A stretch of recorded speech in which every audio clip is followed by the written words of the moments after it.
In this walkthrough of my Logic Pro mixing and recording ready template, I'll show you how this unique system is designed to replicate the experience of working on a real analog console adapted to function entirely within a DAW. One of the biggest challenges of mixing in a digital environment is often the lack of warmth and depth that analog consoles provide. However, with this template, I've incorporated pre-calibrated parallel buses that add an analog feel to the mix. This unique feature sets this template apart from others and ensures that every element of the mix sounds full, present, and professional. You'll notice that I'm not using as many color tracks as some of my other templates, and that's because I'm trying to simplify my mixing workflow by taking out as many choices as I can, and picking track colors is one of them. Audio tracks are in orange, virtual instruments in this light blue, group tracks in yellow, and the parallels in this cool vintage blue. And following up, that's my reverbs and delays in green and purple. When you download this template bundle, you can open it and then save as template, which will store this in your Logic Pro template file so that you can start a new session with it. Or you can place this template in that folder directly by following the steps that are provided in the PDF. Once you're ready to use the template, you can treat this as a new recording session or a mixing console. If recording, be sure to set up your I/O that corresponds with your interface. I also have some virtual instruments all ready to go for you using some of Logic Pro's included instruments. One thing that many producers and music creators face is the difficulty of achieving a cohesive and balanced mix. With this template, I've carefully crafted the signal flow and routing to ensure that all tracks are connected in a way that allows them to seamlessly blend together. By utilizing the template's pre-calibrated parallel bus system, I've created a mixing environment that allows for easy control over the overall sound and tone of the mix. This system allows me to add warmth, depth, and character to individual tracks as well as the entire mix. If you have something a little different than what's already on here, you can easily change those. For example, I have a stereo piano here, so I can put that on the keys track, and all I need to do is select that from mono to stereo.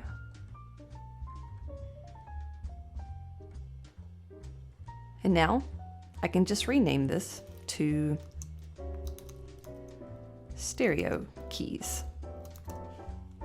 The routing of this template has already been done for you. All you have to do is provide the audio and you're connected to this template system. All the drum sends are sent to their parallels, and all of the instruments are sent to their parallels from their corresponding group channels. Here are your 4 main parallel compression channels. For the drum bus, this compressor is pre-calibrated so that if it is compressing to around -5 dBs, then the return or the output is adding 1 dB of gain back to the overall mix. This is done so that we are adding a fullness and presence to the instruments without overloading the mix with unnecessary loudness. The drum crush is calibrated the same way as the drum and music bus, except instead of 5 dBs of compression, I'm looking to tickle the 10 a little bit here.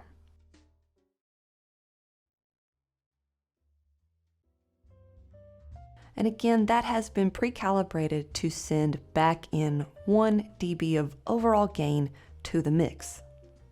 You'll see that every drum track is being sent to the drum bus, and that only the shells are being sent to the drum crush. You'll adjust those individually so that you're hitting those target areas on those compressors.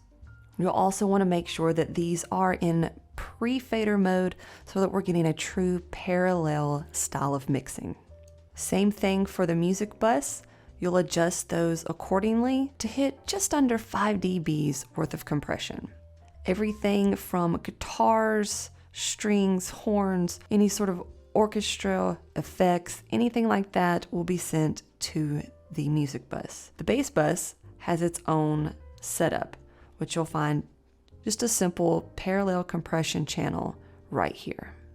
For the lead vocals, I have a parallel processing system of analog warmth, saturation, and heavy compression. The lead vocal is outputted to each of these 3 parallels equally. And these are the settings. And the more you drive them, the more that character comes out. But I do want to see the 1176 style compressor hitting around -10 dBs. And then you'll blend these to sound the best that matches the overall song. But it does tend to look like this most of the time. All 3 of these parallels are then outputted to the lead vocal group, where we have our 4th parallel bus compressor, the vocal bus. And using this pre-fader send to our vocal bus, you'll want to send that till you're hitting around -7 dBs. And this output fader has been pre-calibrated so that you'll receive 2 dBs of overall gain back into the mix. All the plugins used on this template are Logic Pro stock plugins, but feel free to use what you have and what you like to use. These are the ones I would choose to work with my mixing template system if I could only use the plugins included. I do have quite a few videos teaching you some of my mixing techniques, like my vocal dynamic EQ trick. So be sure to check that out as well. I've adapted that to work with this template by using the stock EQ channel and the stock multi-band compressor, which I'm only using the low frequencies here. Okay, so here we are looking at the advanced mixing template. And by advanced, I just mean that I'm using a little bit more advanced plugins. These are third-party plugins. A lot of them are from UAD. And those are I just use those because I like them. I really learned them and they give me the sound that I have in my head and that I'm looking for. So a couple of the differences besides the plugins is obviously the color scheme here. I had this going before I kind of switched to the minimal color choices for a template. Let me know what you think about the color system. I would be very interested to know, is this something that you don't mind to set up if you already have the template going? This does look kind of nice though. But there's something very simple about just having the color codes of the audio tracks, instrument tracks, your parallels, your groups, like 4 colors as opposed to like all of this. Let me know in the comments what you prefer. If that is something that you're struggling with or that comes off as you're spending too much time on, let me know. I would love to hear from you. I love those types of productivity, like what's helping you, what's not helping you. And I've also got a couple of groups here. I was just working with a couple of plugins on each of those, the kick and the snare. So if that's something that you prefer, just go ahead and add a couple of bus tracks to the stock plugin template. So if you do decide to do that, I'll just show you how to quickly go about doing that. You would just turn off or really get rid of these and make sure that you had the send on those groups to the drum bus and the drum crush. If for some reason this was ever swapped, you want to make sure that that's pre-fader. And then I'm just going to get rid of these because that would mess us up. And it would do the same thing on the snare group. But everything else is going to be the same. We've got all of the shells going to the crush and then everything including the room. Sometimes it sounds good, sometimes it doesn't, but if it doesn't, just go ahead and bypass it. Another difference is that we're gonna push those faders up until we get a certain amount on our parallels down here. So once we get all of those up, and we'll probably have to come back and tweak them, but on our drum bus here, got my favorite stereo compressor, the 33609. I'm gonna get just under 4, about right here, between 3 and 4 dBs worth of compression on that. Then I know that I'm sending back a dB of gain to the mix, Same thing with the music bus, exact same settings, and we'll tweak those over here on our group tracks. Everything right of the bass. And then on our drum crush, sometimes it sounds better on the drums to do around 15. Now on the vocals, which we'll get to, I like to just kind of get halfway up there, maybe barely, where it just looks like the 10 is just sort of sparkling. I've got my lead vocals that are sending out to each of these 3. Now this is what the plugins look like on this template. Some standard things. You've probably seen some of my other videos that go over this a little bit more in depth, and it's been tweaked over the years. There's a couple of things extra that I did, but now I'm just simplifying, going to these 3 tracks only. And on this, the saturation, I'm just using the mic pre-saturation. I just really like it. It's nice, it's full, it's warm with this 1073. And you can choose any of the 1073s on that. They all have a similar sound, and they work, kind of to fill in some gaps with that saturation and just add a little bit of that warm analog color with it as well. It's not like a digital saturator where things can get a little too much on the high end. I don't want to do that here. And those are all sending equally to this drum group channel.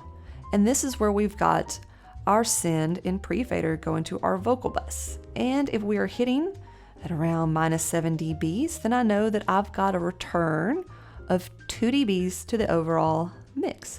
And again, we're doing that because we want to control what we're adding back into our stereo image, into our volume of this whole thing.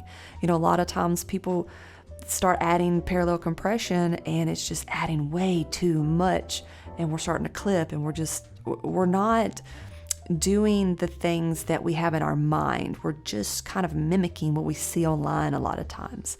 And I don't want to do that. All of these have a purpose. And so I want to know how much I'm adding back in, because that's not my goal. My goal is for it to sound full and present, to enhance the overall sound of those individual elements, but also it's working to connect them all together. And that's very important in mixing. So I've got a few other things on that vocal track. Sometimes I'll use this, sometimes I don't. If I need just a little bit more push, a little bit more centeredness to kind of come out a little bit more, the RVox is great for that. And do this instead of duplicating your lead vocal. We don't need 2 vocal tracks of the same thing. I promise you we don't. We're already we've already basically making 3 tracks here. So we don't have to double up on a vocal to get more volume. We're doing that all here. Some de-essing, some, syllabus compression here. And it's just, like it says, it's smoothing everything out really.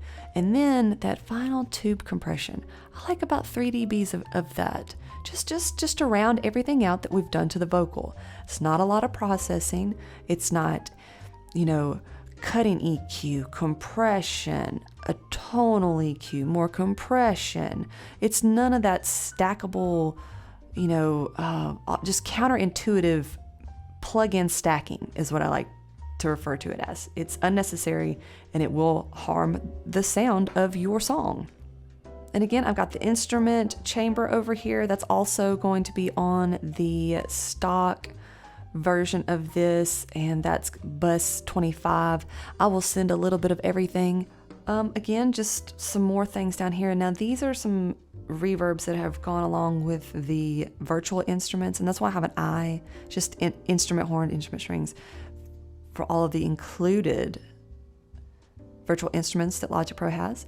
But if you don't like those, since we're on our third-party plugin template, use TuneTrack or the slate drums or whatever virtual instruments that you have.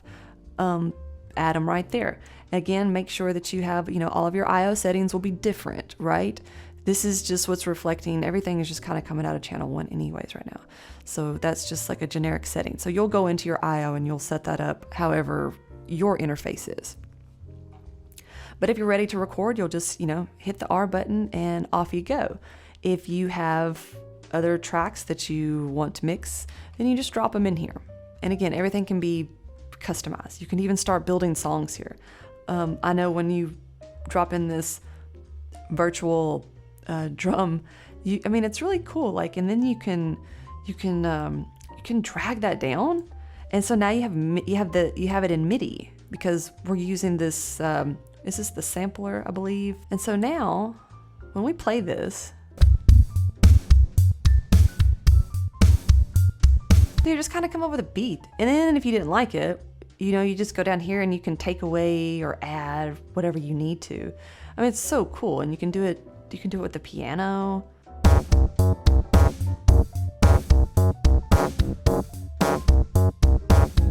And then take away some in one. Maybe on the bass you just have like some of those, just like those lower notes. It's really cool to start building things out like that. And then of course, if you have another keyboard or something that you can just plug and play, go over that. Maybe add some leads, so you can have a combination of, some analog recording and then some virtual instrument recording. So really fast recording and mixing template. Everything is set up for you. If you just drop in your audio tracks, it's all connected. It's all going through. It's all connected. It's all pre-calibrated for you. You don't have to do any tweaking. Just tweak a little bit on the plugins. Get the settings that you want, however much compression you want on those individual elements. I've got a place here for your reference track. If you want to listen to that, you can have your input monitor to listen to that and compare. And then on the mix bus, I'm old school. I put everything on a mix bus, and then, that's what you'll bounce out with this. The VU meter, I just like to see what's going in. It's also there for when I want to calibrate those parallels. We've got some tape. I love tape. I usually go with the 250 these days. I don't know. I just like it. Pultex, just adding a little bit of low, a little bit of high. You know how that goes. Simple stuff. It's just kind of warming things up a little bit, mostly on the lower end though. And some mid-side EQ. This is just my go-to mid-side. I've got that mono maker on up to 100 hertz. These are just a couple of points that I like that I may cut here, maybe a boost there, definitely cut, and a boost at 40. If that's not getting me where I want to on that 40K, believe me, I don't know if you can hear it 40K or not, but the plugin does something. So I also have this airband at 40, just a little bit up. I think it does something really nice. My favorite all-time mix bus compressor. Yeah, a ratio of 4:1. I know, it's crazy. It's not at 2 like a lot of people like to do. This works great. I've never had a problem with it. The only thing that I'm tweaking from these settings, and this is my start here preset that I've made, the only thing I'm changing is the release. Depending on the song, it'll be here, here, or here, and right here is probably 97% of the time. And I'm using the maximizer on my final limiting. I like it because I can get a lot of different character tones out of that. I love the classic. I'm usually going to stick right here with this one. And I'm going to go between modern or classic. I'm going to start out with classic, see where that takes me. If I need it to sound more modern, I'll go with modern because that's exactly what it's doing. And then the secret weapon, my favorite tool as far as checking where everything is this tonal balance control plugin. This is what's going to be the difference on where you're taking this to listen. If you're going to do the car test, if you're going to do the AirPods test, wherever your listening devices are, if you can be within this range, I think you're going to be a lot happier with the results, because so many times when I have mixed this, or if I've mixed it on different monitors, or I'm in my room is very different right now because I've gotten rid of pretty much every piece of acoustic treatment that I had. It's a long story, but I had to get rid of it. Yeah, I think some critters were making homes out of it. But anyways, so my room's a lot different right now. And so I rely on this to make sure that I'm in the area that I need to be in, because I'll be mixing and I'll be like, this is sounding great. Like, no, this is gonna be great. And I'll pop this on and it's off. Like, there's huge, dips and peaks where they shouldn't be. And so I can really correct those things by using this. Love it. But anyways, I hope you will enjoy this. You get both of them. So you get the stock plugin template, and then you get this one with all the third-party plugins that I use on a regular basis every single day, because I'm mixing 6 days out of 7. So anyways, make sure that you pick up this template. I've got the links down in the description. This was a long time coming. I've listened to a ton of your requests on this, and the main thing was the stock plugins. If there was a way to be able to use all stock plugins, all Logic Pro stock plugins, and we've done that. I've got it to work flawlessly. Like, you're gonna connect your audio to it. It's gonna sound, 80% of the way there, and then all you have to do is add your own little touches. So anyways, I hope you enjoy this, and I will look forward to seeing your comments.